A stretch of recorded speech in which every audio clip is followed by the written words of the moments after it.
Brandywine Falls is a spectacular 60 to 65-foot waterfall and a centerpiece of the Cuyahoga Valley National Park in northeast Ohio.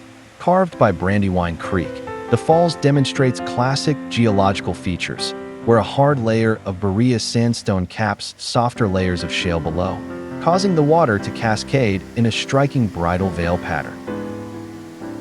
In the early 1800s, the falls powered a thriving community called Brandywine Village, which included saw, grist, and woolen mills. Today, visitors can view the falls via an accessible boardwalk and can explore the surrounding 1.4-mile Brandywine Gorge Loop Trail to appreciate the mossy gorge, eastern hemlocks, and the remnants of the old village.